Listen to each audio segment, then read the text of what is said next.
বাবা মায়ের হাতেই বলি হল নবম শ্রেণীতে পড়ুয়া জান্নাতি। জমি নিয়ে বিরোধের জেরে প্রতিপক্ষকে ফাঁসাতেই নিজের মেয়েকে নৃশংসভাবে হত্যা করেছে পাষণ্ড বাবা মা। ওই স্কুলের ভালো শিক্ষার্থী ছিল, সবার সাথে সব সময় ভালো ব্যবহার করতো, ভালো আচরণ দেখাতো, কিন্তু কিভাবে ওর বাবা মা এই ধরনের কোনো কাজ করতে পারলো, আমরা এটার বিচার চাই। সংসার মানুষ সন্তানের জন্য করে, এই সুন্দর সুন্দর সন্তানটাকে সম্পত্তির লোভে ওরা ধ্বংস করছে, আমার উপরে দোষ চাপে দিয়ে আমাকে ধ্বংস করার জন্য। নৃশংস এই ঘটনাটি কুড়িগ্রামের সদর উপজেলার হলখানা ইউনিয়নের কাগজিপাড়া এলাকার।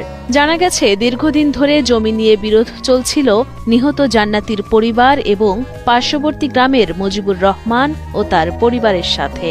এক পর্যায়ে প্রতিপক্ষকে ফাঁসাতেই শনিবার গভীর রাতে মেয়েকে ঘুম থেকে জাগিয়ে বিরোধপূর্ণ জমিতে নিয়ে যায় জান্নাতির বাবা জাহেদুল ইসলাম, মা মোর্শেদা বেগম ও চাচি শাহিনুর বেগম। সেখানেই রড ও দা দিয়ে কুপিয়ে জান্নাতিকে হত্যা করে মরদেহ ফেলে রেখে যায় তারা।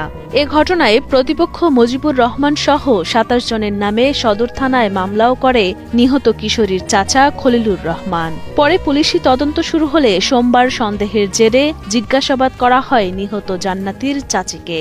সে সময় তিনি জান্নাতিকে হত্যার কথা স্বীকার করেন এবং এ হত্যাকাণ্ডের সাথে জান্নাতির বাবা মা জড়িত রয়েছে বলে জানান তিনি। পরবর্তীতে ৩ জনকেই গ্রেফতার করা হয়। প্রথমে তাকে লোহার রড দিয়ে এবং পরবর্তীতে দা দিয়ে শরীরের বিভিন্ন অংশে আঘাত করে। তার তথ্য মতে আমরা গতকালকে রাত্রেই অভিযান চালাই, হলখানা কাগজিপাড়া এলাকায় অভিযান চালিয়ে আমরা হত্যাকাণ্ডে ব্যবহৃত দা এবং লোহার রড উদ্ধার করি। তাদেরকে আজকে আদালতে সুপর্দ করা হয়।